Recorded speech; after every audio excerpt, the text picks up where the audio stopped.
Hi Chris, how are you? Good afternoon, Rod. I'm well. Here we are on episode 155, and it is the 12th of January. How is the weather with you? It's okay now. It has been interesting the last few days. We'll get into this in the podcast. I've been touring around the world. I think we've both had certainly lots of ice, maybe not lots of snow.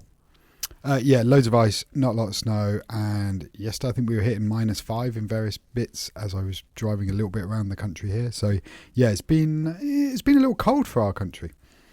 It has been, and I've been in the frozen north. I've been beyond the wall, and I saw it as low as -6, I think, on the island I'm from. And in bits of, wasn't quite Yorkshire, I think it was Leicestershire there was in as well, and it was similar there. There was a lot of ice, there was snow up there, and on some of my travels I saw quite a lot of snow. Yeah, it's been quite interesting, hasn't it? I think we are not built for this like other countries. I think when I went to Finland, the biggest takeaway we had is, wow, they are definitely built for snow, because obviously they get it every 6 months. Yeah, well, you only need to look at Manchester Airport this week to see it shutting at the drop of a hat. Yeah, not a great look for them. Not at all. And I think that's par for the course for Manchester, frankly, that they do just shut at the drop of a hat. So there we go. Yeah, same in Bristol. So I think we haven't got the tools, have we? That's the problem. We haven't got the tools, we haven't got the people. I think it's just one of those things, isn't it? Anyway, we'll talk about how it's affected both of us in our travels later, I think. Should we crack on and do some follow-up? Let's do it. So straight into follow-up. Listeners may remember I ordered a Mac Mini quite a while ago now in the Black Friday sale. But for various reasons it didn't come until this week. So I've got a new Mac Mini, very similar to yours, I think, M4 Pro with Thunderbolt 5. I probably spent, a bit like my iPad, I probably spent a bit more on it than I need right now, but I kind of want to buy it once and hopefully keep it for a reasonable period of time. So I'm quite excited. I've got a 2TB hard drive in it because I wanted to have the internal storage, and it's awesome. It's a great little bit of kit. Looks really good. I did think the box was quite big. It came in there. That was my one initial feedback. I was like, why is it so tall? And then I realised they've got the Mac Mini, and then it's sat on top of, and here in the UK, a 3-pin plug and coiled round. And I wonder if the boxes are shorter in other countries where they don't have our plug design. But there you go. But what a piece of kit. Fantastic. You just plug it in and you're off to the races. Yeah, I think it's a great device. I think I read somewhere it's 20 or 25 years of the Mac Mini, like this weekend. Is that right? Yeah. I guess it started with G4, so that probably is right, isn't it? It probably is right, and it's always been a great little computer. And I think we've both owned various guises of them over the years, like PowerPC ones, Intel ones, now Apple Silicon. Yeah, and I certainly had the first one that still had CD tray on it and all this kind of stuff. Yeah, 20 years of the Mac Mini, there you go. 20 years, there you go, okay. Yeah, I've had various iterations of it in various colour schemes, including the one that had the white top. I don't know if you remember that. Yeah, that was the original one. That was the PowerPC one, I think. Yeah, so it's always been a great little computer and continues to be so, frankly. I love it. I think it's great. I've plugged it in. I'm just getting it all set up, so hopefully this recording will be okay. But what a beautiful device. I guess we'll find out whether this recording will be okay. But I'm glad you're pleased with it. I'm certainly, mine is putting in the hours, frankly. Doing this podcast, editing the audio, editing the video, a bit of light gaming on it, a bit of Windows emulation via Crossover Office and things like that. Yeah, I'm quite pleased with my Mac Mini. It's taken it and it's got on. Yeah, sometimes I think, should I have bought the cheap one? That's the thing that's gone through my head, because I do think that £600 one here in the UK without any discounts is a really good buy. But I've gone for the more expensive one. Hopefully I've done the right thing. I think you probably have. It will depend what you do with it after. I know you have a habit of selling on computers rather than keeping them and using them, though I think that will change with your family. And you might need a server in the cupboard at some point, and that's going to be perfect for that. Yeah, that's why I wanted it slightly more spec'd, I think, because I think it will pay dividends 5 years from now. Yep, I think that's fair. Second bit of follow-up, and this is something we sort of hinted at before, I think, is that Apple Intelligence isn't really doing it in terms of shifting iPhone numbers. Apple marketed the iPhone 16 very, very heavily based on Apple Intelligence being a fundamental part of it. And yeah, I think Apple Intelligence, unsurprisingly, isn't helping an awful lot in terms of sales. If people want a new iPhone, they want a new iPhone, but the average member of the public hasn't seen anything compelling, and particularly if you had an older model iPhone, you're not seeing any of the Gen Moji or anything that's making a compelling argument now. I think that's fair. Seeing my wife, she's got the brand new iPhone. She doesn't really care. There's nothing there driving it. My son did say to me, Dad, why don't I get the new Siri, the bit around the outside? I was like, sadly, mate, your phone's too old. He goes, but it's only an iPhone 12. And I was like, yeah, even the iPhone 15 regular is too old. I just don't think there's anything compelling in it. Apple, whilst I think maybe thought people would upgrade for it, they haven't delivered. That may change 100%, this time in a year. But we're just not there now, are we? We're not there now. And I really struggle to see what they're going to put in there, given all the stuff we've seen with the BBC, issues around news stories and all the rest of it, and I think we're going to talk about that a little bit later as well. It's I think this is problematic. I really do. Yeah, I agree. I think Apple have marketed Apple Intelligence to the hilt and failed to deliver, and it's really disappointing because it's unlike Apple to pre-market something, and I think it's backfired on them. This is why they don't do it. It's backfired on them massively, I think. Another thing that I think will backfire on people in years to come is the donations that various companies and individuals are making to Trump's inauguration fee. So we talked about Tim Cook last week, and now we're seeing Google and Microsoft also donating $1 million to this. I've also seen that Sam Altman from ChatGPT, OpenAI fame, is doing the same sort of thing as well. And apparently Uber have too. Ooh, it's bad, isn't it? It just doesn't sit right. It's hard to know how to respond to this beyond what we did last week. I think Apple doing this and now all these other tech companies doing this are a serious problem. Yeah, I would concur with that. I feel uncomfortable, I think, with all of it. I just don't think it's right. And we're going to talk in a bit more detail about why I feel increasingly uncomfortable with the way this is going as well. I think there's a lot of problems with this methodology that's going to affect tech. It's going to affect real life. It's not. I mean, we already see the impact in this country of Elon Musk's tweets, posts, whatever they're called these days. It's on our country and other countries, and it's a direction of travel that makes me very, very uncomfortable. Yeah, I would concur with that statement. I think it just doesn't feel right that politics and corporations are getting more and more and very publicly intertwined, and it's probably been this way for a while, but it just feels very icky, and it feels worse than it's been historically. I agree. It's not a nice situation to be in, and these are only the companies we know about. Who else is having to pay this $1 million? And is this actually going towards the inauguration, or is this going to a Trump company somewhere, or Trump directly, or one of his family? I'd like to know let's have the follow-up and the due diligence on this fundraising. I don't like any of it. We're not even Americans, and it's affecting us. Yes, I think that is fair. I don't think I want to know where the money's going to end up. I know you've just mentioned it, obviously, but I don't think I'd want to know because I don't think the answer is what anybody would want to hear. Something that we do want to know is what's going to happen with Apple Intelligence summaries. We talked about this a little bit last week, but obviously others have picked up since. The joy of when we record is sometimes we get these stories featured before others get around to it. Now Jason Snell has got around to this as well, and I'm sure I haven't had a chance to listen to many podcasts this week because of my attention has been elsewhere. I'm sure all the other podcasts have talked about it by now. But apparently Apple Intelligence summaries might get warning levels, but according to Jason Snell, that's probably not enough. So you made me think just while you're saying this. This is Apple summaries are awful, but I got a text from my mum and on a chat with my wife, and it said, your mum says guinea pig settling in well and birthday wishes for some shops that she likes, but it's completely misread it because the guinea pig is settling at my house, not my mum's house. My mum was just commenting on it, and she's not saying birthday wishes. We were asking her what she wants for her birthday, and it's just completely got the wrong end of the stick on a very simple text conversation with 3 participants. And then you see this BBC stuff, and I just don't think Apple are really dealing with it. Like, warning labels isn't good enough. Like, fix the thing or turn it off. Pick one.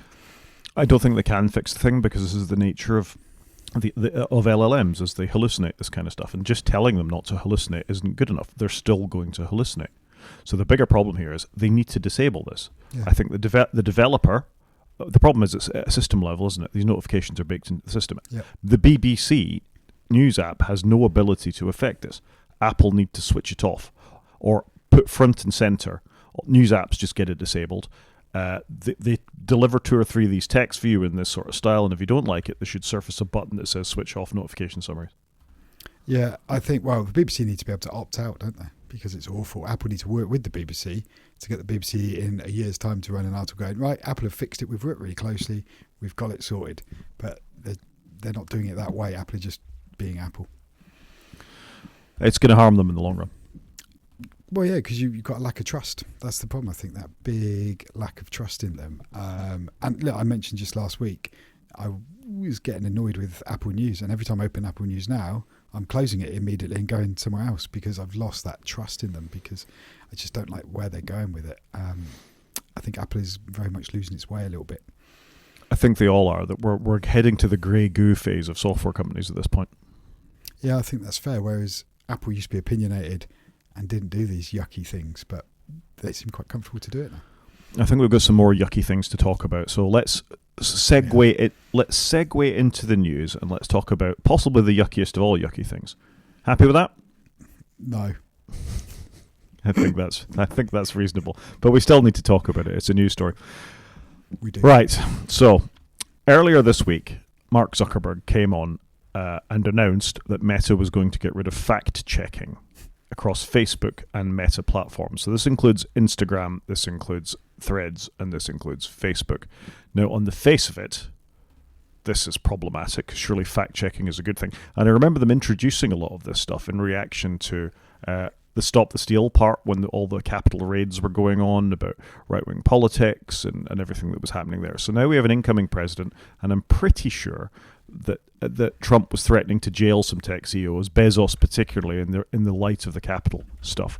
But anyway, out of nowhere, Mark Zuckerberg came on, did a video saying that Meta will get rid of fact checkers, dramatically reduce the amount of censorship, and recommend more political content on its platforms. Right. What does that mean? They're just doing Trump's bidding for him. That's what that statement just said. That is exactly what that says. And the root of all this, and I've forgotten the acronym as we go to podcast of what we call it in this country, but in America they call it DEI, diversity, equity, and inclusion. And we have the same sort of, it's a different acronym, but it means the same thing. You want the media and you want companies to allow people of different sexuality, races, sexual persuasion, whatever else that is part of that ethnicity, to have a fair chance at getting a job, because this wasn't about giving unqualified people access to things they might not have otherwise. It's just to remove the biases that lots of recruitment, speech, all that kind of stuff have, to make it a level playing field. And the Trump campaign was very much based on the fact that they need to get rid of all these things because it's not a problem. And in fact, it's reducing white middle-class men's abilities to get jobs effectively is where this comes from. So I am a very strong believer in the fact that these kinds of policies are right and proper, and that fact-checking, to come back to where we started with this article, it is part of that. You shouldn't be allowed to promote, I'm going to say it for what it is, hate speech. At which point is fact-checking ever a bad thing? Like, we are checking the accuracy of these facts. It's not a bad thing, is it? It can only ever be a good thing. But this is it, I think, and I saw an interview from early in the Trump presidency where somebody was saying there are facts and then there are alternative facts. No, there aren't. Alternative facts are lies. Because they're not facts, are they, if they're alternative? Like, fact is one of those things. It is a fact. It is definite. A fact is a fact. And I'm just going to bring up, for us to see from the Verge article, which I'm not going to scroll through too much because we know what Verge articles are like at this point in terms of advertising and things. But I just kind of want to read this out for what it is. Another section that specifically bans making dehumanizing references to transgender or non-binary people as it, so it is not acceptable, or referring to women as household objects. This kind of speech is now allowed on Meta platforms. And this is the thin end of the wedge. All the social networks, that, with the possible exception of Mastodon, will go down this route. What's got me is how quickly Meta have come out with this. They're very quick alignment. They're basically we are pinning our flags onto Trump and we are so aligned with them. It really doesn't sit well. I didn't see this coming, if I'm honest, but maybe I've tried to distance myself from US politics. I think it's a bit naive to think that this wasn't coming based on the steps to which the campaign was going to get this stuff out there. It's the speed of which it happens. I thought the tech companies would push back on this a little bit rather than just falling in line with it. Yeah, agreed. And you do want your tech companies to be more impartial. They need to obviously progress under different political powers, but you want them to be that little bit impartial, but this is really disappointing. It's extremely disappointing. So Apple have come out and said that they're going to push back against ending its DEI policies, which is slightly different from what the other tech companies have done. How far that will go, I'm really not sure though. So I mean, I find this very problematic. And all right, Apple has pushed back against the shareholders, but it's when the president starts asking them to push back against this kind of stuff, I suspect a different story will be told. Yep, and Tim has already given £1 million towards Mr. Trump, so you can see where this is going to end up. And none of it's in a very good place, because there are people from minorities, there are people from other, whatever you choose to do with gender, it's not up to me to judge that, it's not up to you to judge that, but you should still be given a fair crack in the workplace, you should still be given a fair crack for your benefits, you should still be given a fair crack for whatever. You are still a person at the end of the day. And sometimes you do need a little bit of help because of the biases that, the people who have the money and have the ability to employ you or put you on the course or whatever the situation is that where you're coming from, that is unfortunately part of the world, that these biases are in place and these policies are in place to stop this happening. And I just, I'm at the risk of repeating myself, I just find it very disturbing. Yeah, completely agree with you. There's not one world where this makes sense. There really isn't. And my fear is this begins to impact us here in the UK. Yeah, agreed. It does feel like this quote an American saying, there will be some blowback. Yeah, I mean, we're rapidly returning to a situation where what's next from this? Do we go back to racial divisions as they had in the States up until the 60s? Do we go back to apartheid type things as was in South Africa till not very long ago? You can see two tiers appearing very, very quickly. Stop it. It's just all stupid, isn't it? Like, all this good stuff that's come undone because we've come so far, and it could just get undone very quickly. It could get undone incredibly quickly because it took a long time for women to get the vote. It took a long time for sexuality not to be illegal in the United Kingdom and the United States, and we could very quickly go back to that. Yeah, which is a massive step backwards in my personal opinion, and I don't have the opinion of everybody else, but in my view, that is not the right way to go. No, I think anybody who listens to this podcast probably is aware of our politics at this point because it's hard not to come out and say what's going on. But this isn't about politics to me. This is about right and wrong. Yeah, that is it. What is right and wrong? And I guess for some people, their opinion is very different to ours, and maybe we're not right on this, but I don't know. I'm with you. I think you and I are more aligned on this than probably most things we talk about. Yeah, you're not wrong. Somebody else that's clearly aligned with us is Steve Troughton-Smith, who's always a good commentator of these things, and he says, Meta is very publicly doing what every other company in the US is going to be doing in the near future. This is about as much of a heads up about big tech is going to give. You might want to save some of that anger to channel later because an awful lot of vulnerable groups are going to be relying on your voice. It's quite well. He is very well worded, isn't he? Don't you think he's? Very succinct, very well thought out, I find. He is, and this is it. I think he says a lot of things that we're thinking very, very well. So not only an excellent developer, but it seems like an all-round good human being to me, Steve. Agreed. I would concur with that. I've never met the guy, I don't know him, but he seems well thought out. Yeah, he does. And I'm just going to finish this little section here before we're going to move our next thing about Meta's new logo. And I'll just leave this for the edification of the YouTube watchers of us than anything else. But this is a post by Jason Kottke. Please go and have a look at the link in the show notes or have a look at our video on YouTube. But I can't really argue with anything said in that image. Yeah, say no more. Say no more. Moving on, next story, but sticking with Trump. He's been talking about a war of words with China and potentially increasing import tariffs. And I got to think this is something that might upset Americans. Apparently, his proposed import tariffs might increase the cost of a laptop by up to 68%. Wow. Now, I know there's a lot going on with Apple and Tesla and others about how this is going to affect those American businesses. But if you do start a trade war with China, China holds a lot of the cards here. Yeah, they are definitely on the high ground, are they not? Very much on the high ground. Let's face it, they have built all these products for the rest of the world at a low price, at low labour costs, and everybody's looked the other way for a long time about how that has gone. And now, I think 68% for a new laptop, that's going to hit your average American. Buying the next car, that's going to hit your average American. I don't think they appreciate quite how much stuff is made in China. Well, Trump wants to make it all in the USA, I'm guessing, but there's a timeline to that event. It's not an overnight activity, is it? It's going to take more than 4 years to ramp up to the point where, an equivalent to TSMC, for example, which isn't a Chinese company, it's a Taiwanese company, is going to be acceptable. Yeah, that's true, isn't it? I'm not actually looking forward to the next 4 years, and I don't even live in that country.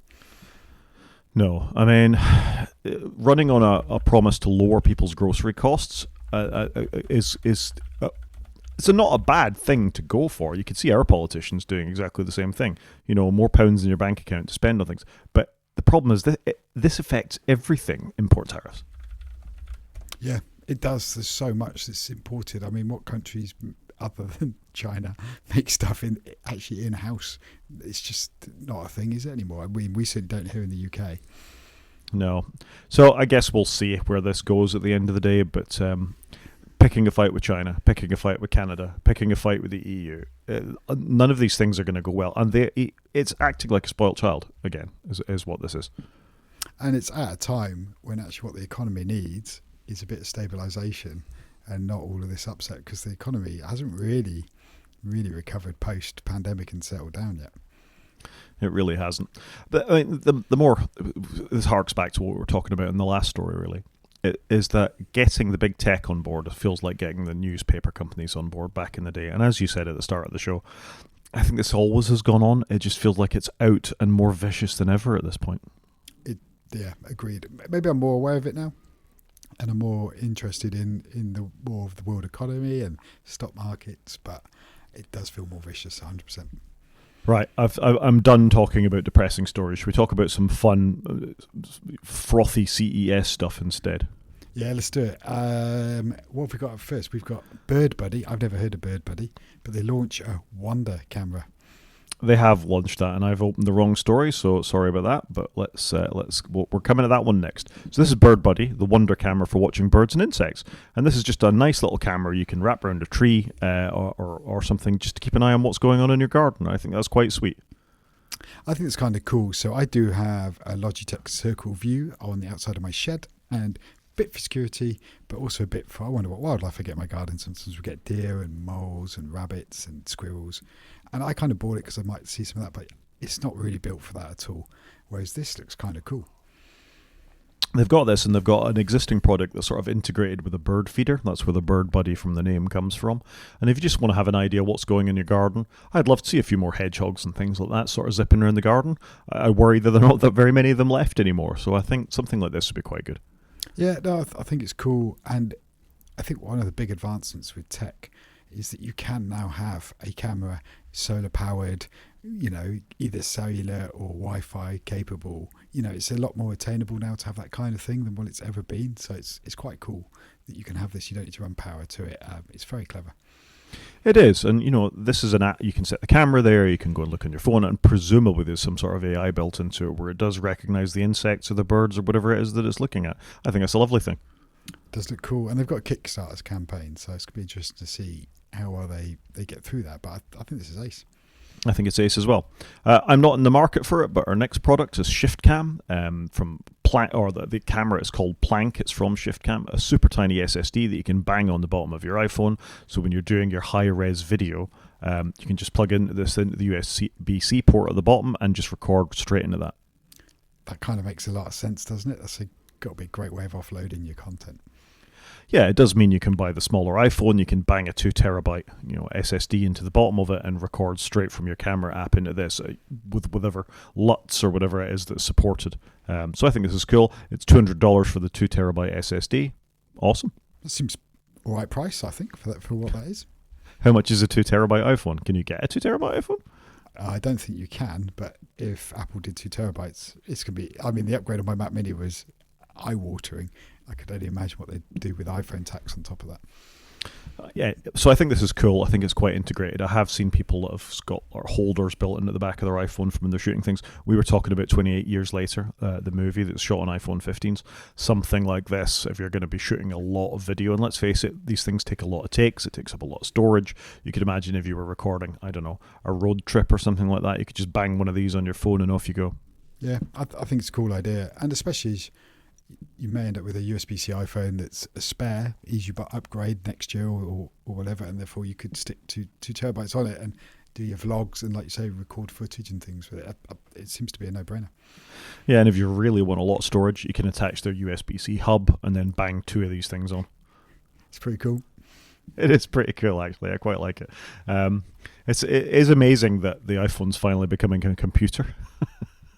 But a long time ago, the Mac shifted from being the centre of our universe, didn't it? That was always the iLife dream of Apple. The Mac's the centre of the universe. You put all your music, your photos on it, and then you sync it to your iPod and things like that. But obviously that's changed now, and really the phone is the centre of our universe because it knows where we are. It takes most of our photos. It's our primary messaging device, and everything else now syncs to it. So this makes a lot of sense. Yep, I agree. Something else that I was slightly surprised to see is there's always lots of monitor announcements at CES, and LG have announced a 6K display with Thunderbolt 5, and that's as far as I'm concerned. Yeah, I would concur with you on this. I partially in the market for another screen at some point, but I'm waiting to see what Apple come out with a studio display because we've got to be due another one. But to see LG come out with an UltraFine 6K and with 120 hertz refresh, Thunderbolt 5.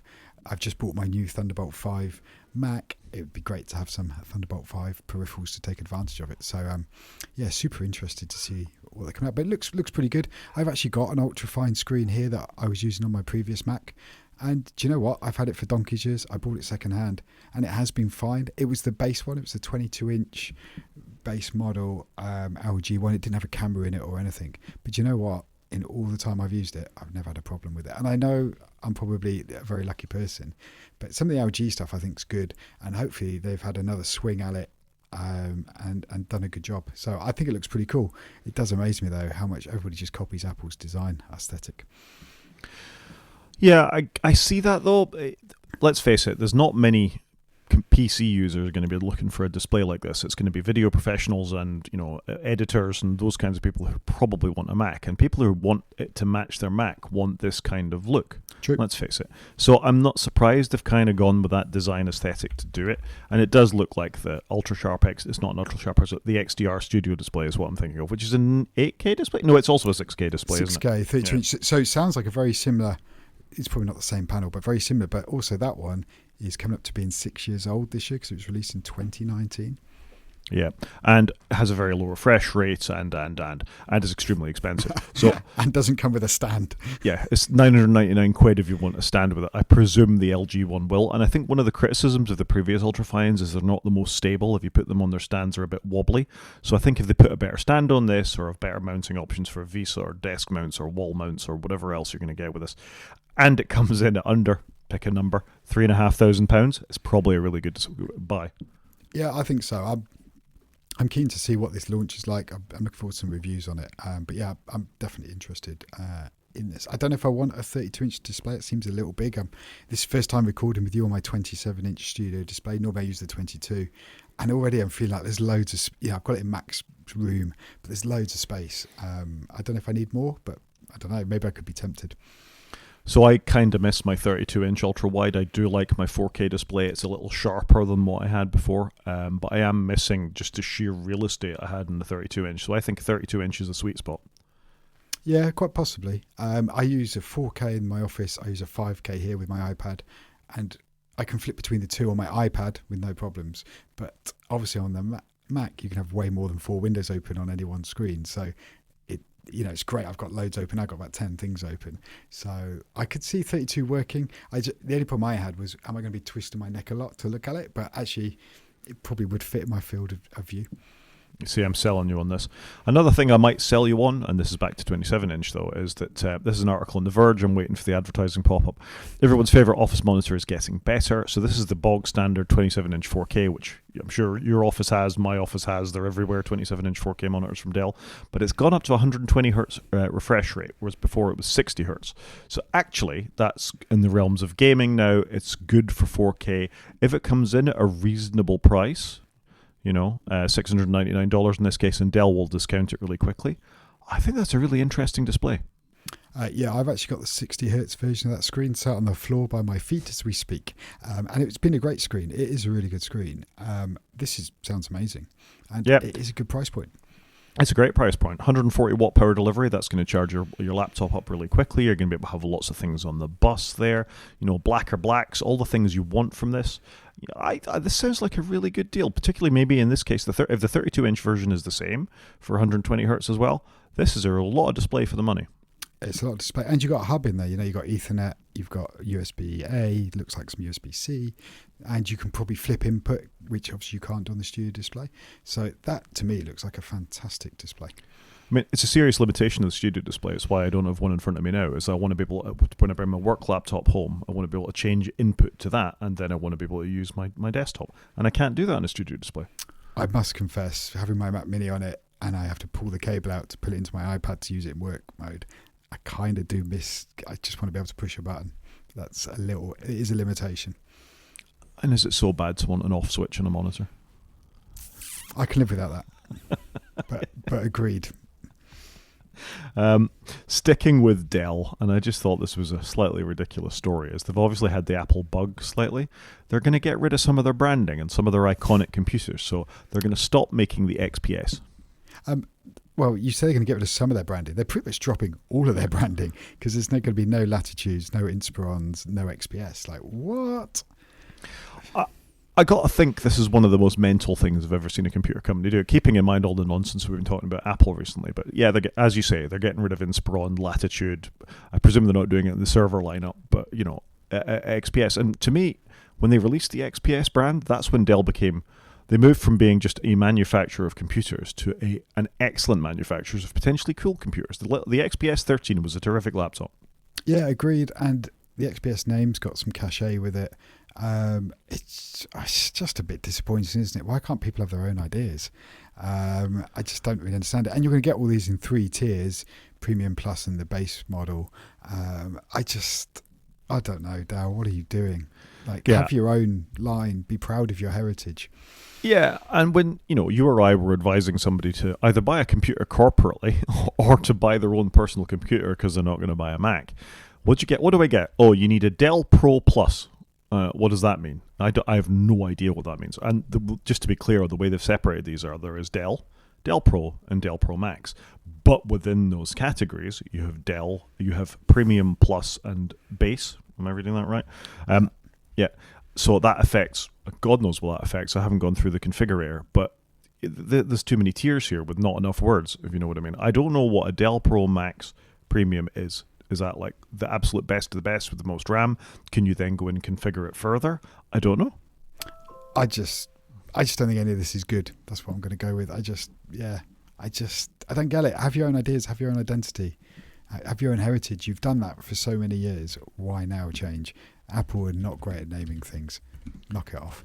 Yeah, I mean, if you're going to copy one thing about Apple, the naming isn't the thing to go with. I completely agree. Nobody in nobody in the Apple ecosystem likes their naming conventions. So I just can't believe this. But also, it's unashamedly stealing Apple's branding. That's what I find really bizarre. Yeah, we've talked about Dell struggling a little bit. I think they know their place, and they're about to sort of try and jump out of that place, and it's not going to stand them in good stead, I don't think. No, I'm normally quite a Dell advocate. We use them in my corporate life, and on the whole, pretty good devices, and recommend them to people. But it just seems a bit, I don't know, just sit right with me that you've literally just ripped off somebody else's idea. Samsung have been doing it for years. It hasn't done them any harm. But in some ways, I quite like what Samsung are doing. They do the year branding, which nobody else is doing. The numbering. They do, the S24. I don't even know what the numbering is, but I quite like some of the stuff they've done. They've done their flip and their folds. They're doing their own thing. I quite like that. Yeah, I agree. I think Samsung used to copy Apple. Now they do their own thing. Because they're strong enough in the marketplace. Yeah, whereas Dell were already strong enough in the marketplace, so what the hell are they doing? Concur. I would never buy a Hewlett-Packard anything at this point. I would never buy a printer. I would never buy a computer. I would never buy one of their... because they lost their way. They were a company that used to have their own innovation, their own ability to create things that were interesting products, and I feel they lost that. They took their eye off the ball on all their ranges, and it's not a company I'd ever recommend to buy anything anymore. Dell, however, was one I did. Yeah, agreed. Anyway, we're labouring the point. Should we do some media? Let's dive into media. Struggled with media this week, I got to say, because I haven't had a chance to watch many things, and it's been a bit light at CES. However, one thing I did see at CES is VLC Media Player. Now, I've used VLC Media Player for years. It's a great Swiss Army knife. It's the app that's a traffic cone that will play a file that nothing else will play. And they're bringing in AI subtitles. And actually, this is a use of AI that I think is a good thing. I 100% concur, I think, on this one, in that VLC is amazing. I've used it equally. It was always that player you'd use because it would just play whatever you chucked at it. This is a great use of AI. I want to see a bit more of this. I'd like to see where they use AI to do like a bleeped version that's a bit more sanitized for children. And why haven't we seen stuff like that? I think that's useful. Hopefully easier for AI to get right and have less hallucinations. But no, this is great. And it's great VLC are doing it. I can't believe other companies aren't doing this. And they've said translation is going to be supported as well. Not all of the world speaks English, so live dynamic translation, amazing. Well, and equally, if you were watching a French film, it could auto-translate it into English for you. So I think this is fantastic. Yep, so well done. Good use of AI. Well done, VLC. What a great app. Yep. Something that might not be so great, and having sung LG's praises a minute ago for the quality of their monitors, and I have an LG TV, and I believe you do too. 100% do. We're not sponsored by them, but they are great TVs. But they might be about to become less great because they're going to add Copilot to their TVs. What the actual hell? Yeah, when I saw this, I was like, I can't imagine anything I'd need any less than Copilot on my TV. I find the trick is when you buy a TV, don't put it on the internet. Maybe upgrade the firmware, unplug it, and just use it to connect to other cleverer boxes. That's my personal view. I don't use any of my TV functions. I connect it to a guest Wi-Fi network that doesn't have access to the rest of the stuff. I get the firmware update, I disconnect it. In 6 months, I connect it again, see if there's any new firmware updates, and that's as much as I do with it. But I'll be honest, most of the firmware, if you're just using for inputs, doesn't really give you anything. Yeah, it doesn't make an awful lot of difference, does it? A TV needs to be a dumb device. I don't want Copilot on my device. I don't want it reporting back on whatever I'm watching to wherever. And that, we're going to have a show about that at some point, about the reason TVs are so cheap these days is because they watch what you watch and they report it back. Yeah, it's 100% it. But no, like you, I think I just use mine as I just want the panel.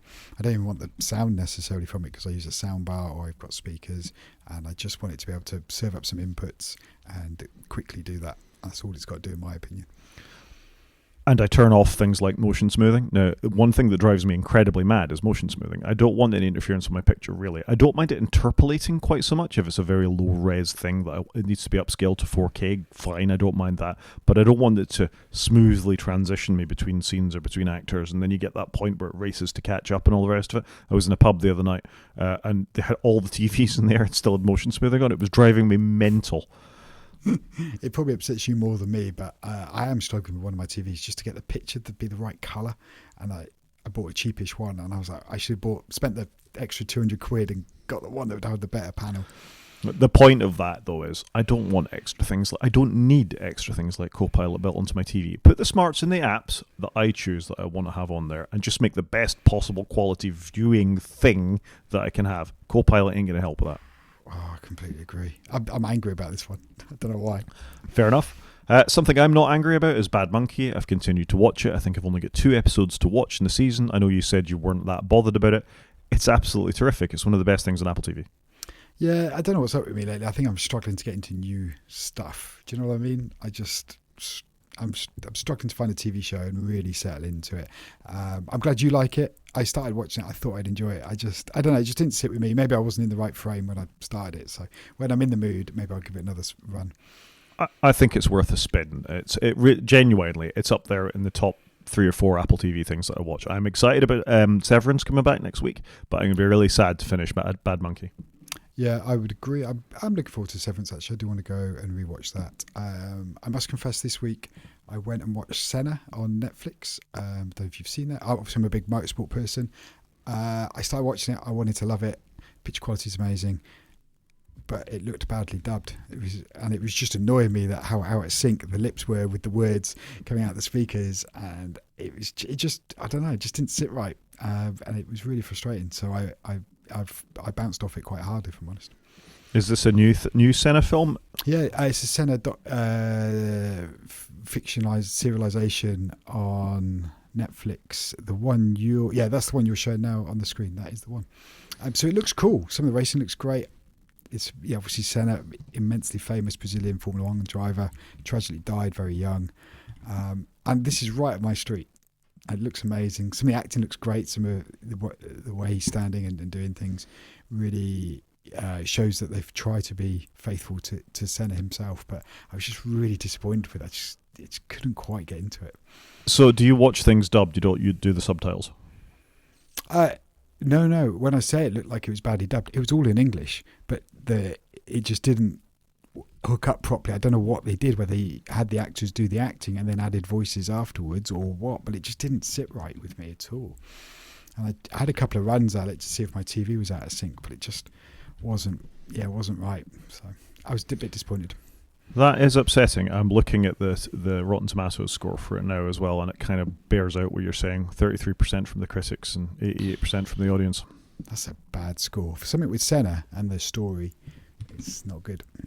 It's not good. Do you want to tell us about The Apprentice instead then? Yeah, so I've put the link in the show notes to the Rotten Tomatoes for The Apprentice. I've been wanting to watch this for a little while, actually. It's got Jeremy Strong in it, and I should know who the other gentleman's called who actually plays Donald Trump. His name? Sebastian Stan. And fair play, I think they've actually done a good job of making him look Donald Trump-esque. So this is about Donald Trump sort of getting going off the back of his father's business, becoming his own person, leaning into his lawyer, who is played by Jeremy Strong off Succession. It's quite good, but I quite like films about something that's really happened. It was quite good, but I don't know, it wasn't as exciting as I thought it was going to be, if I'm honest. And I normally quite like a drama, but I would recommend it. It's worth a watch to see how Trump got his start in life and built all these towers and plazas and whatever else he's done. Obviously quite popular now, but this was not endorsed by Trump in any way, shape or form. So it was a little interesting from that side of it. But recreated New York, I thought, quite well of the 60s, 70s sort of era. It was really interesting. See, the fact that it's not endorsed by Trump makes me want to watch it. When I saw this link that you put in the show notes, I thought this was about the Alan Sugar thing coming back into the UK, so I'm quite glad you've done something different there. No, but this is a film right up my street. Yeah, and I fair like enough. usually businessy sort of films, like Dumb Money, Blackberry Film that we've discussed, Margin Call, etc. So it's worth a watch if you can pick it up on something. I bought it off of Apple TV. I couldn't find it anywhere to stream, but generally quite enjoyed it. Have you done Enron, the smartest guys in the room? I have not. I think that's worth a watch. That's my little recommendation for you. Okay. Not in the show notes. Unexpected, that one, but we can move on. Should we do some games? Let's do some games. So, not a lot in games as always, but I just thought this was interesting that not even the incoming US government has classified Tencent as a Chinese military company. So Tencent are a games company. They made they own League of Legends, Riot Games, Path of Exile, and others. And they've been classified as a military company, and I think that's fascinating. They've been classified as a military company. What? It doesn't make an awful lot of sense to me. I guess if you make a lot of software and that software is installed on governmental or departmental computers, then that's potentially an attack vector. I don't think it has any repercussions other than being classified as a military company, and you get a higher level of watching over you. It doesn't mean that the games aren't sellable in America, but I think this is a fascinating development. That's what I thought you were going to say. I was like, does this just bring a little bit more governance to it, because they're just a bit more cautious, I guess. Unlike other lists maintained in the US government for sanctions or export control measures, inclusion in this list relates only to US defense procurement, which does not affect the business. Well, why do it then? Do you buy a lot of games on your Department of Defense computers? You'd hope not, but yeah, it's a bit weird, isn't it? Maybe they do. I don't know. Well, maybe that's their simulator. Doesn't make a lot of sense to me. Something that does make a bit of sense to me as iPhone gaming becomes ever more popular, also from CAS, is a MagSafe game connector, which makes on-the-go iPhone gaming easy. So this just snaps onto the magnet on the back, and it gives you a nice sort of PlayStation-esque, Xbox-esque game controller that's sort of quite minimal and goes on the back of your phone. I just thought it looked pretty cool. Yeah, it does. I always want things like this, but I'm always put off because phone sizes change and things move all the time. But this actually looks kind of cool. It does. I also really like the name of the company. I think Snap for a MagSafe company is one of the best, snappiest names I've ever heard. Boom, very good. Yeah, I don't disagree. It's nice to see something a bit different. That's the only thing that puts me off buying these sort of add-ons, is that the phone just changes, and I change my phone too frequently. I guess it depends how much they are, but if you're passing the phone down to your kids and your kids play games, this might not be a bad investment. That is fair. My kids will be getting my phone after me. So there you go, just a thought. And last story in games, and this is one of these things that I can't quite wrap my head around. So back to large language models and chatbots again.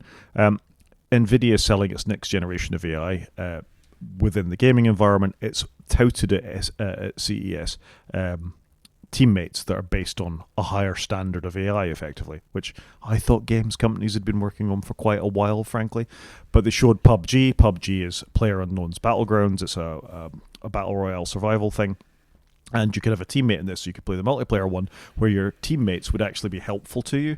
So if you didn't have real friends to play with, you could bring some, of these AI-based teammates along with you. And surely that's hacking, isn't it? If you had some really smart teammates who could carry you through the game, that's hacking. That's a problem for a game. Yeah, I guess so. Maybe if you're doing it in single player, but then PUBG's not a single player game, is it? It by its very nature is a multiplayer game. Yeah, so play with your friends or play by yourself. Don't get some AI thing to help you. Don't get it. Yeah, it's a bit odd.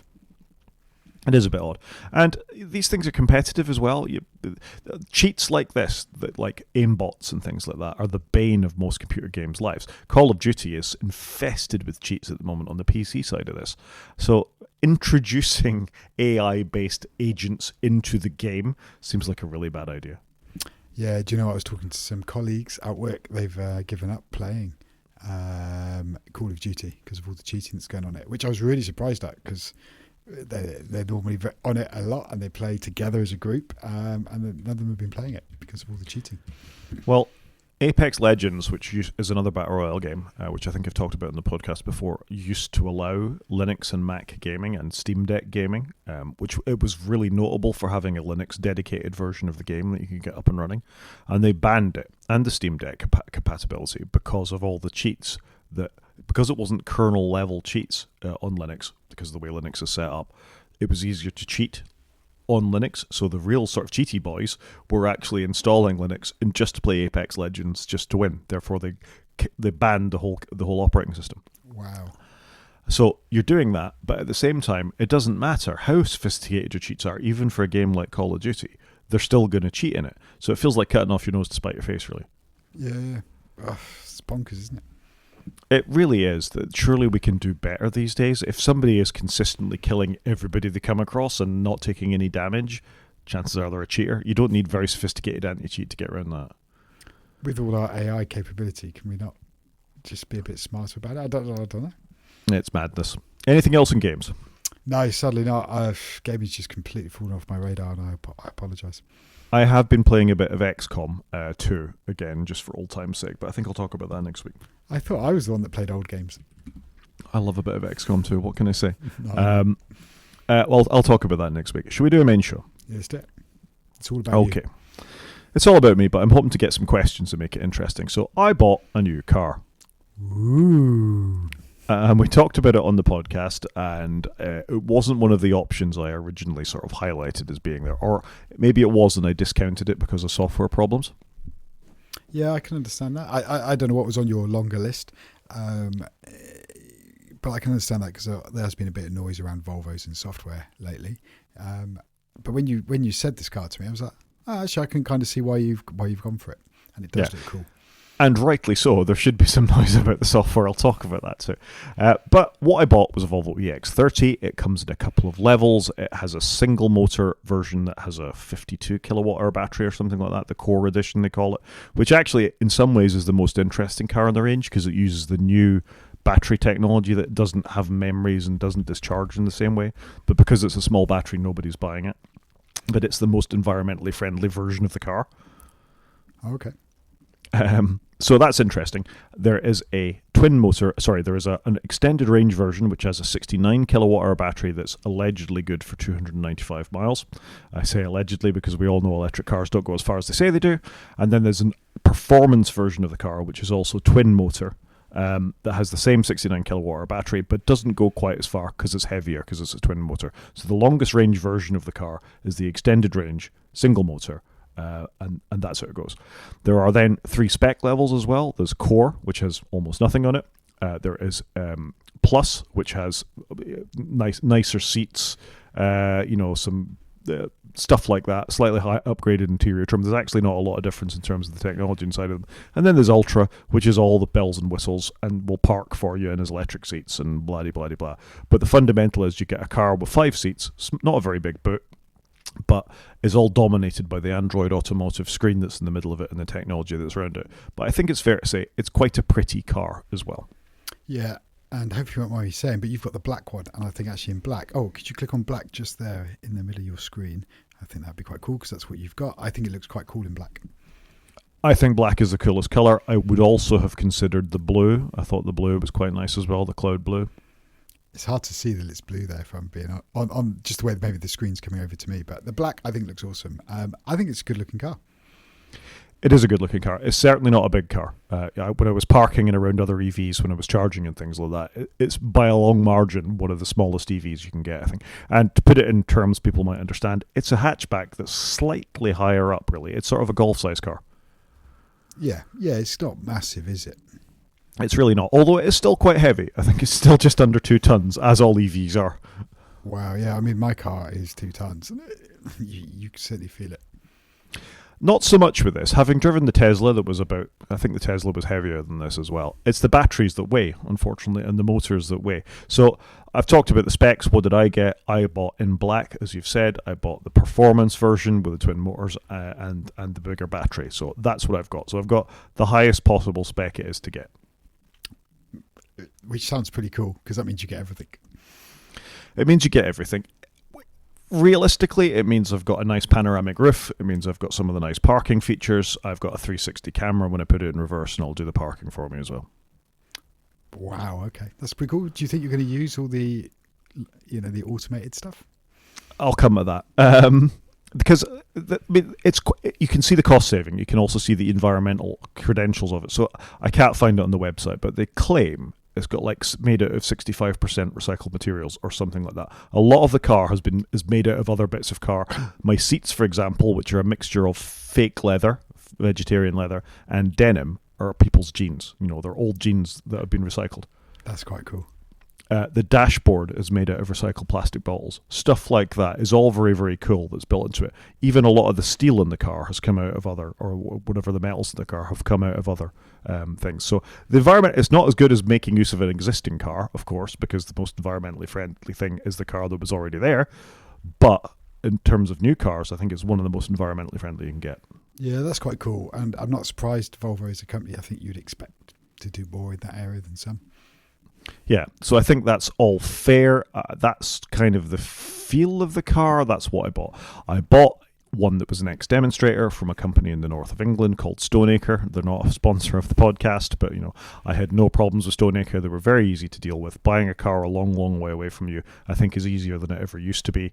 I saw the one I wanted on Volvo's website. I said, "Can I buy that? Will you throw in?" All I wanted was a mat for the back, so if the dog jumps in the back, it doesn't mess up the boot. And they threw that in as part of the purchase price, and that's as far as my haggling went. And that was it. I had a new car that I had to go and collect. Good haggling rod. Well, I find that a lot of car dealers aren't very open to it these days. I did try to pay a little bit less, but they weren't having it, so I settled for the mat. Yeah, that's fair enough. So that was it. As we've talked about at the top of the podcast, however, the weather hasn't been very good. So my plan was to get the train up I'd spend one night in Cleethorpes, near Grimsby, which, if you're not familiar with the UK, is sort of the top right-ish corner of England before you go across the Humber Bridge, before you go over that river there. And that's the first time I'd been to that part of the world as well. Yeah, fair play. You managed to find the car you wanted that could scarcely be too much further away from you. I could have been in Dundee or something like that, I guess. But, this is the way of things. So I went up there, I picked it up on Thursday morning, and it was -4 when I collected it. Oh, that's cold. It was a bit on the cold side, it must be said.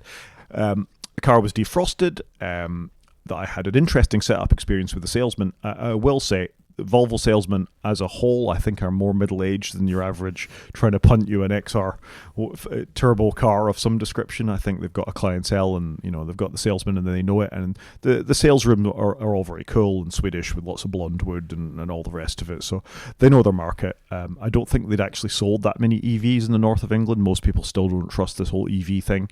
They want a nice petrol or diesel car, or maybe a hybrid at a push. And the salesman said they hadn't sold that many of them. Yeah, you can see it, can't you? EVs had a day when they were really going, and we seem to have regressed slightly on that at the moment. And I blame Elon Musk for this. And one of the reasons this isn't a Tesla is because I blame Elon Musk for this. Yeah, I can understand that. I was in the same boat when I got my BMW EV, in that I didn't want a Tesla because of Elon. Yeah, and there I am. I am going to talk about Elon and his company a little bit further as I get down my experiences here. Anyway, I got up the car, and it's almost entirely a digital experience. The first thing you've got to do is install the EX30 app on your phone, scan various QR codes and things like that to get you set up as a driver, and then link to your Google profile if you've got one, and you get all the permissions things from Google saying, "We've just added your car to your account. This is suspicious activity. Did you mean to do this?" Okay. That's not really what you want, is it, when you've just bought a new car? Well, it says it on the app rather than the phone, rather than the car. So dominating the car is a very I don't even know how big it is. They've got a big iPad welded to the center of the screen, similar to a Tesla, except it's in a vertical orientation rather than the portrait one, rather than landscape, I should say, where all the functions of the car are pretty much. Not as bad as a Tesla. I can still control the window wipers, for example, from a stock, which is a nice thing. But fundamental things like the heating are built into the screen. The navigation, unsurprisingly, is built into the screen. Lots of functions are built into that. But that was the setup process. Here's your car, put in the VIN number, here's a QR code, scan it with your phone. And at that point, a lot of the Google apps that I have became available to me on the car. So, for example, I'm a YouTube subscriber, so my YouTube app appeared there. My YouTube Music came into there. Pocket Casts came into there.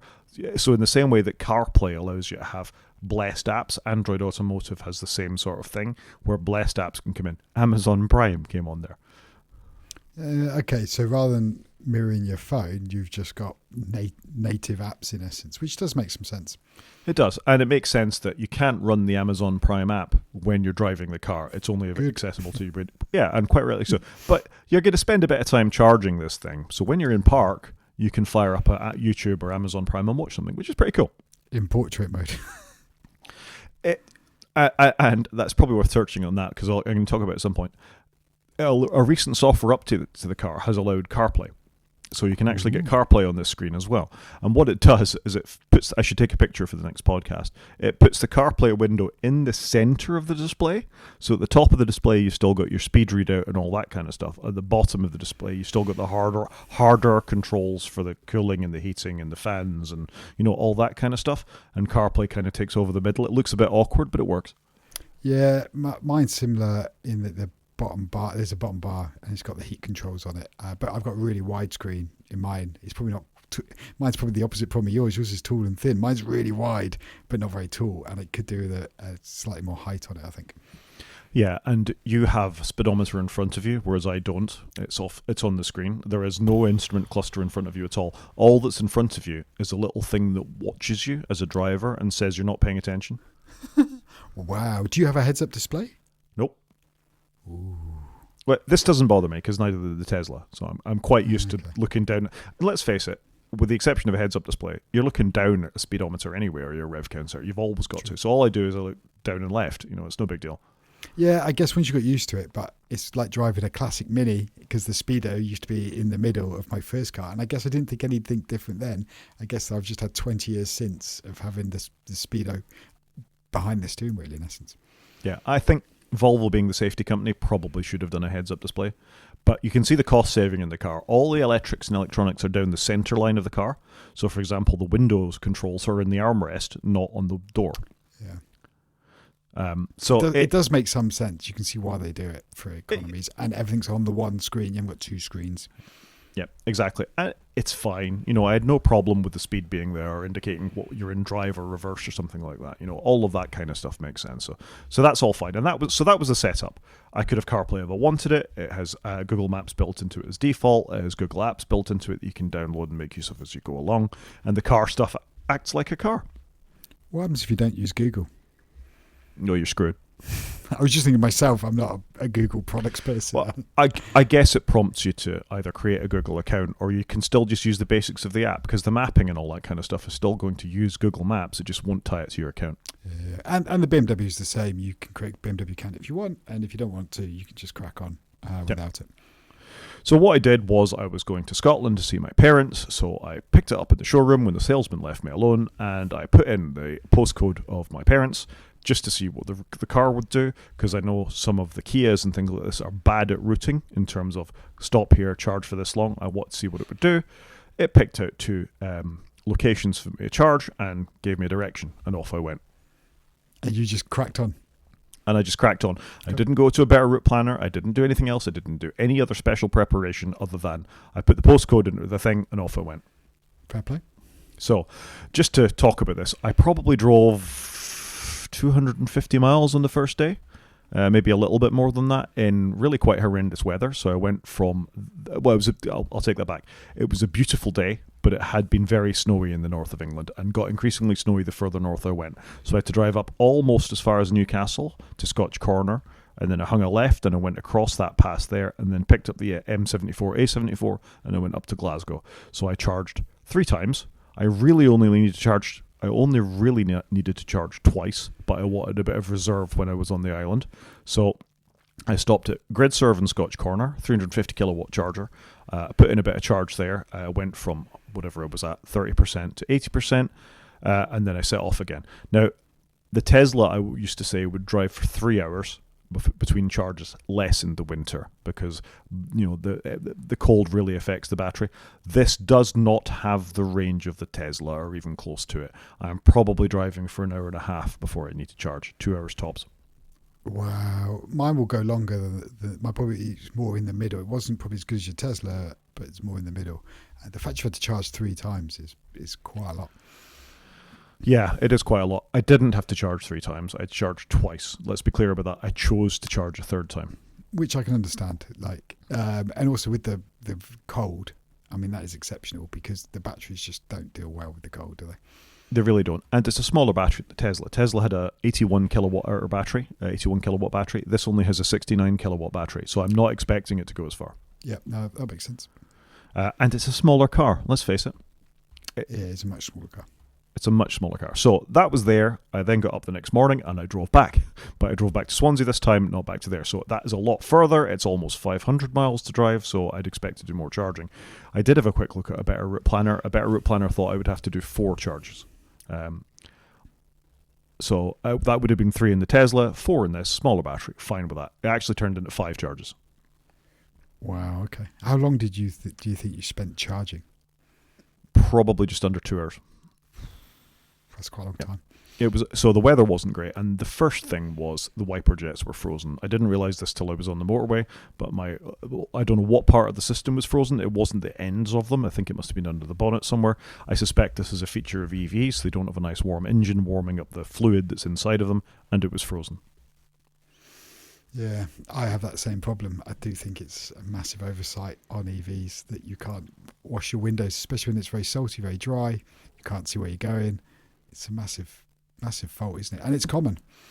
Well, you would expect a Swedish car to be able to cope with a bit of cold. Yeah, 100%. So just to talk through where I went, I stopped at Ionity in Greenock. Like I said, I just did that 3rd charge the day before, so I'd have a bit of volts to go around the island, and then back off the island again, and then I topped up to, I'm only charging to 80%. I'm not charging to 100%. So let's be really clear about that. I'm not charging the battery up as far as it will go anyway. I go no further than 80. 80 is a good compromise for me between how much I need to charge it versus how long I'll need to spend on the charger, if that makes sense. I then stopped at a Cairn Lodge in Lanark, not far away, and put a bit of top. I didn't need to charge at this point. I could have made my next charging point, but as I was there trying to deal with the windscreen, I decided I'd charge as I was there. Okay, fair enough. I can understand that. And I'm the same, by the way. I normally charge to 80. If I'm going somewhere further, I top it up to 100 from home, and then I'll just see what happens when I get out and about. Yeah. So that was a Swarco charger, which I'd never used before. Then I actually stopped at 2 Tesla chargers. So at the Tesla chargers, which again, I didn't strictly need to speak at the one in Todd Hills, but because I'd topped up, it kind of affected the range a little bit, and I wanted to just check the windscreen and everything was working still. By that point, it had started working. This was a new Tesla V3 charger, which can charge at 250 kilowatts. My car can only take 157 kilowatts, I think. But obviously, the higher the speed, the more you're going to get on board at one point. None of these charging stops, well, except one, took more than about 25 minutes to get the car from what it was up to 80%, so that was all good. These Tesla ones were fantastic, though, because they were cheap. The Ionity chargers are 79 pence per kilowatt hour. The Tesla one was 49 pence per kilowatt hour. Yeah, that's quite a change. Yeah, so sorry, Elon, I am still giving you a bit of money. The fact that it worked with my Volvo, I was very pleased with. I had the Tesla app. I clicked on it.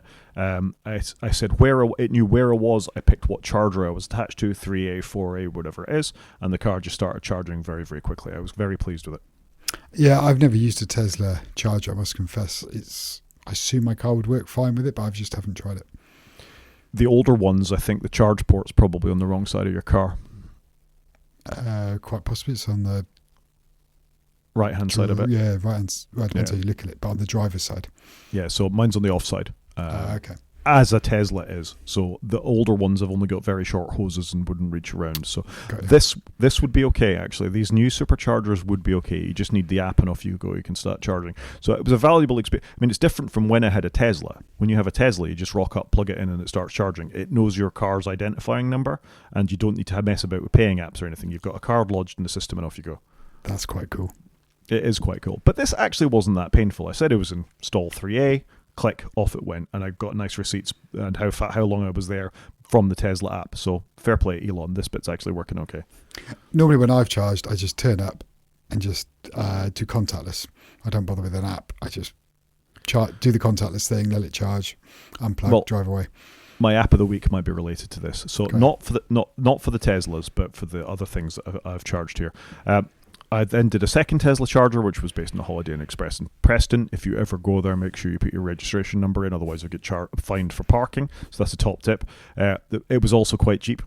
It next then routed me in Worcester to a broken BP supercharger, 150 kilowatt supercharger on Worcester Road in Droitwich. It's been broken for more than 3 weeks. I don't know if that's the Google Maps fault or the Volvo's fault or what the issue is there, but I feel like broken superchargers should not be a thing that appear in your app. No, they should know about that, shouldn't they? So I was pretty cheesed off because I only had, I think, 18% at that point as well. So I'm beginning to get a bit twitchy about my state of charge. Were you sweating a little bit at this point? A little bit. Not too badly, but a little bit. I used ZapMap then to see where the next nearest charger was, and there was one based in a pub, the Castle Hotel, about 2 minutes down the road, which is not as fast, 75 kilowatt charger, which took 45 minutes to go from whatever I was on, 18% back up to there. But it meant I actually had some very late lunch at that point. I think I ate about 5 o'clock, and that charged the car up in 45 minutes. It worked out fine. But there were also 2 broken chargers in that pub car park as well. They were CHAdeMO ones, not CCS ones. So that's my first experience in all of this trip of actually finding a broken charger, which isn't bad. Yeah, true, I guess. But you expect more now, I think. Yeah, I think you would. And I've been neglecting, while we've been talking here, to throw some of these things up on the screen because my intention had been to give us interesting maps to look at. So this is the one that worked in the Castle Hotel. Nice Korean chicken burger that I had in the hotel. But you can see here, the 2 CCS ones are fine and with the green on them. I can't see it. I can only see your Volvo. You can only see my Volvo because I've put it in the wrong space. There we go. Perfect. So you can see green next to them, the 75 kilowatt CCS one. 2 are working, but the 2 75 kilowatt CHAdeMO. We don't have a lot of CHAdeMO in the UK. It's only Nissans and Lexuses, I think, that make use of CHAdeMO. Yep. Okay. I always get confused with the different chargers. I've got CCS like you. You've got most cars in the UK have CCS, and CCS is a combined charge system, CCS, where you have the top part of the charge, which is what you get in your home box, which gives you AC connection, so a slow up to 11 kilowatts on most cars if you're lucky. Most only take 7 kilowatt from your home infrastructure. And the bottom part, which is a bit of DC charging, which gives you the fast charging on your car. So that's what CCS means, and that maybe stay with you now. You know it's a combined charging system, and that's how you get a fast charge. So this was fine. You can see it only charges at 75 kilowatt, which is why it took a little bit longer to get in there. The charge curve on my car is interesting. I've become quite nerdy about this stuff. It charges fast. If it's over 15%. And less than 20%, you get a really rapid charge. I was seeing up to 150 kilowatts in some of the faster charger systems coming in. On this one, it kind of went up and down a bit. I think, some little local power grid wasn't able to supply a constant 75 kilowatts to me, but it worked okay. Yeah, that is the problem, isn't it? The grid being able to deliver it constantly. Yeah, and actually while we're talking, I'm going to throw up the broken one. While we're here so you can see it. So this was the broken one in Droitwich. 0 out of 2, you can see it's been broken. And if you actually go through the comments and some of the other charging apps, you can find this has been broken for some time. And they have the gall to charge 69p per kilowatt hour for this as well. Wow. Maybe that's why it's not working. Well, you would have thought a petrol company, such as British Petroleum, could afford to keep their chargers in service. Yeah, sure, it's got to be a revenue stream for them. Yeah, it's not good enough. What I like about these things, though, and it's worth having a look, is it tells you what's around. So while your car's charging, you can walk off, and in this case, you could go to M&S Simply Food, 28 meters away, which is in the petrol station, and actually get a decent sandwich or something like that. Yeah, that is quite cool. It is, but this is broken, so don't go there. And I've left a review on Google Maps to say that it's broken. It's disgusting as well. Fair enough. So that's pretty much all I've got to say about sort of the experience of driving it. And I'm going to sum it up because I'm aware that time is passing. The car is lovely to drive. It's nice and warm inside. I have heated seats. I have a heated steering wheel. It comes on automatically. I can set it going in the app to defrost and stuff before I get there. That works really well. It's very Swedish. It's simple. It's laid back. It is an extremely comfortable place to be. I have CarPlay again, should I choose to want it. Whoop, whoop. It works fine. The routing, as I've been through, works well. I'd rather it hadn't routed me so far off the motorway for a broken charger, but actually, particularly the Tesla things, I think worked really, really well. The adaptive cruise control, which is something I'm used to from the Tesla as well, I think is a bit more relaxed than the Teslas. I used to get a thing called phantom braking in the Tesla, so the way it works is when you're driving, you pick your speed, 70 miles per hour. I double tap on the drive stalk on the right-hand side of the steering wheel. That puts it into adaptive mode. It keeps you in the lane, and it keeps up with the car up to 70 mile an hour, or will brake for you. And it's a lot less twitchy than the Tesla's one, despite the fact that's what Elon sells Teslas on. Any questions on that much? I've never had adaptive cruise, so I probably haven't got much to say about it. I can buy it. It's a £500 add-on for my car in the BMW store, but I haven't done it because it's a company car and it will be going back at some point. But I just use normal cruise control because that's all I've got. Adaptive cruise control is great and a bit of a game changer, particularly when the weather's not great. You feel you've got another pair of eyes watching out for you as well. And I hold on to the steering wheel. I keep my feet on the brake or on the accelerator pedal, whatever they need to be. And it's just a very reliable thing that uses all the cameras. And I think this still has LiDAR. Tesla have got rid of LiDAR off their cars, so this feels a little more reliable in terms of its positioning. It will brake you all the way down to 0 if traffic happens and accelerate off again. So it's quite clever. It does sound clever. I guess it's one of those things you've got to build your confidence with it.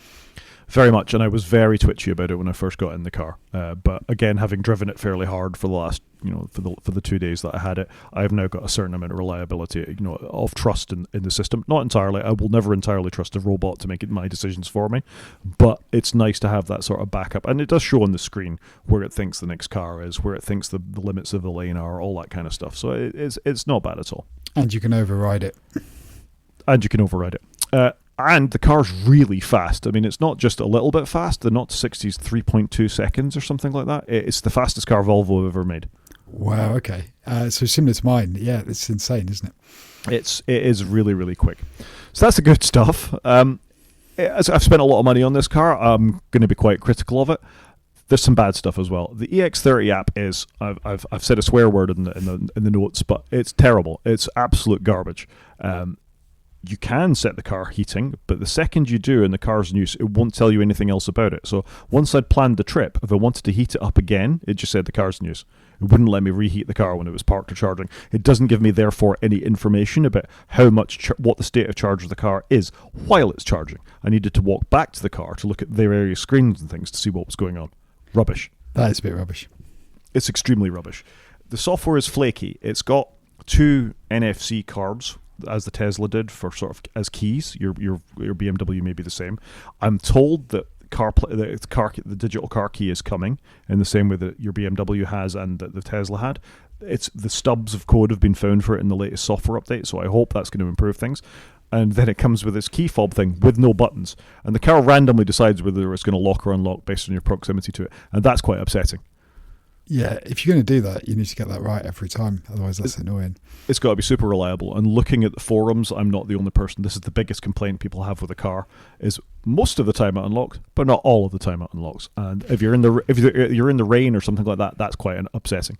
Yeah, I'd leave that fob behind and just take the key card and hold it to the door, so at least you know it's going to do it. Maybe I'm sticking with the fob for now, and I really hope that fairly soon I'll get a software update for it that will work reliably with my phone in the same way that Tesla did, and this won't be a problem anymore. Yeah, good luck with that. Interestingly, they found code stubs for iPhones, not for Android, which I think is fascinating. It is, given that they've obviously aligned with Google. Yeah, so flaky software. The range is less than the Tesla. The app is terrible. The wiper jets froze, which upset me. It routed me to a location with a broken charger. And that's my negatives. I mean, at the moment, I'm kind of still on the positive side because I think it's a very comfortable, fast car that for 99% of the time when I'm knocking around here doing commuting and all the rest of it, it's perfect for that. And I enjoy having it. I enjoy it not being an Elon mobile. I enjoy the fact I don't see many of them on the road either. You don't see many EX30s around, so I think this is all good things. And just to put into context, having an EV like this, how much it costs you, I looked at my home charging app I had the Tesla up until September, I think. The entire cost of home charging for the 9 months of whatever it was I had the Tesla was £254. So that's almost nothing. That's literally nothing. To run a car for that period of time. So if you're not going on these long trips, and it is expensive to supercharge, but just having the vehicle so you can go to Cardiff or you can go wherever, within that sort of sensible range that you're going to be doing it, charging it as you go up to 80%, no more than that, £254.34. Yeah, that's pretty cheap. It's a lot cheaper than fuel. It's a lot cheaper than fuel. So it's just to put it into perspective that, yeah, EVs aren't perfect, but they're not bad. And just for the benefit of whether this will let me do it or not, here's my car sat outside with a beautifully blanked out number plate, and this is it once it's clean. And hopefully I can do this. And here it is parked in the snow at the GridServe supercharger, and you can see the salt and stuff that's beginning to build up on it. Yeah. It does look cool. I do think the black looks really cool. I think, yeah, and I like the styling. And you can see the blue denim seats there as well. Yeah, I think that's neat. Their sustainability stuff is great. Fair play to Volvo. Yeah, so that's my review of the first couple of days of owning a Volvo EX30. Any questions about any of that? I think it's good that you already had an EV before, so you understood charging and so on. When I had a loan car from BMW, they were like, we only give EV loaners to people that've got an EV, because otherwise we just get questions 5 minutes after they've left, and range anxiety and how do I charge it and all of that. It sounds like the software needs some work. I guess I've not done enough of a road trip. Normally I plan where I'm going to stop. I don't let the car do it. And that's probably where we probably differ. You trust the technology. I probably trust where I want to go and where I'd like to stop. I think it's a bit frustrating. The software sounds a little flaky, as you've pointed out. It's disappointing, but I don't think it's uncommon. I think established car manufacturers have got a long way to go with this. Tesla started as an all-electronic app-first ecosystem. Volvo, Ford, VW, all of them, and BMW have been through it. Yeah, the ID models have been through it. The first software was garbage that came along with the ID models, and Volvo have had an electric car. They had the XC40 was their first all-electric model, but I think it was based on their previous software that powered their petrol cars. So this is the first time they've gone all in this. Yeah. And that is a problem. BMW in the same boat. One of mine was an early-ish i model for them, and it is improving. And they've actually hung themselves on the on the Android Auto platform as well for future releases, which mine won't get, but the new ones are all Android Auto with a BMW skin on it. So I guess, they're all learning as they go, aren't they? They're all catching up with the Challenger. The Challenger hasn't got the legacy baggage of an established car manufacturer, have they? Yeah, you're not wrong. So anyway, there we go. Anything else about that, or should we move on and do App of the Week?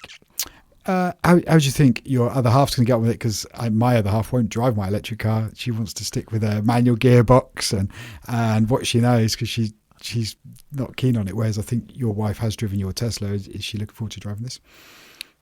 Yeah, she's had a go at it already, and she didn't like the Tesla. She does like this, even though I've explained she might get stuck in a hospital car park, unable to get into it with the doors locking or unlocking. That's not going to be the case. You eventually get in, but it already, I think the fact that this isn't a Tesla and you can turn on the wipers yourself, and there is that level of control that is a bit more. I think is reassuring that it's from an established brand and it's better built. The software's flaky, but there's nothing wrong with the construction of the car. Yeah, that's fair. Okay, and I guess a lot of your mileage will be localized mileage, not driving through 3 countries in one day. The doors fit. That's quite a novelty. Wow, okay. That's saying something. App of the Week. Do it. So App of the Week this week is Octopus Electroverse. So I have Octopus Energy is my energy provider in the house. So my gas and electricity comes via them. They sent me a card through the post called Electroverse. They have their own app into which lots of the charging networks are built, and you get a discount for. So when you tap your card or the app to the charging station, it just comes out of your gas electricity bill. You don't need it. So you don't have that often with public charging in the UK. You have £100 deposit sort of charge they'll put on your card while you're charging, no matter what network you use. So if you haven't got money in your account or whatever, that could be an issue. You don't have that with this Electroverse app. It just comes straight off your gas or electricity, or straight on your gas or electricity bill, and you get a discount. So for example, the Ionity charging I was doing should have been, I think, 84 pence per kilowatt hour, something like that. I was getting it for 72. And there's more discounts depending on what network you charge on. So I was really impressed with this. It just worked. You get receipts within it as you go. Nice little app. Yeah, I've heard a lot of good things about Octopus generally as an electricity provider. I am not with them, but planning to move there at some point. Yeah, so this is something I'd recommend that you get if you're going to stick with the EV lifestyle. Yeah, no, that's good. Yeah, I should do that. I'm with Eon. They do something similar, I think, but I heard so much good stuff about Octopus. I think I should transition. Yeah, I think you should. And let's face it, that 250 quid I quoted for my Tesla for a year's charging, that's with Octopus Energy for charging overnight. Yeah, a lot of companies do that now, where you can, if you've got an EV, you sign up to their tariff where you've got an EV, and they give you cheap charging from midnight to 7 in the morning or 6 in the morning. I can't remember the number. And that's what I do, and it's really good. Yep. Thing of the week. So thing of the week, I've gone for something a bit different. This is a board game called Outsmarted, and my wife picked this up for the children for Christmas, and we've been playing it the last week with my 11-year-old son, and it's kind of cool. You can either play as individuals or as teams, and you don't all have to be in one location. So one house has the board, and we say have an iPad with the game logged in, and that's got the license on it, but then you can invite others with iPhones or Android devices to play the game, and you can move the characters around the board, and every time you land on something you have to ask a question, but all the questions are on the iPad, and you can buy different question bundles and categories, and it's just kind of cool. It's kind of like a hybrid game of a bit of tech with a board game, and we're going to try it out with the family when the boys' uncles in Scotland and their grandparents half an hour away, and we could all dial into the same game. We used to do something like this in the pandemic, do like quizzes remotely, and we're going to try this out with them. But it's quite cool, and it's got a wide breadth of questions. So even my 11-year-olds enjoying playing it, because you can set them up either as a young person or as a teen, or you can play as an adult, and obviously it adjusts the questions accordingly. But just quite a cool bit of tech / board game. So there you go. It's a good idea, isn't it? Sort of bringing the two things together, and I guess you can pay for additional question packs and all that kind of stuff as well. Yeah, and I bought a bunch. They're like £2-3 a throw. Some of them will play audio clips, some of them will show you pictures, some just ask you a question, and they're like in categories: Christmas or logos, or remember the 90s was one that I bought because obviously it's quite pertinent to my wife and I. So it's just quite well done, and like I say, the fact that we could invite people in other countries to join us and play just seemed quite a nice thing. The kids like a board game, so we're going to give that a go. Fair enough. Good recommendation. There you go. I think I think we can call that a show, Chris. Yeah, I think so. So if anyone wants to get in contact, Rod is at g5maniac@mastodon.scot, or he's on Blue Sky at g5maniac.bsky.social, or you can get hold of me at @_CJP@mastodon.social. You can watch on YouTube by going to our website and click on the YouTube link, or you can drop us an email at wakefromsleep@protonmail.com. Talk to you next week, Chris. Cheers, Rod.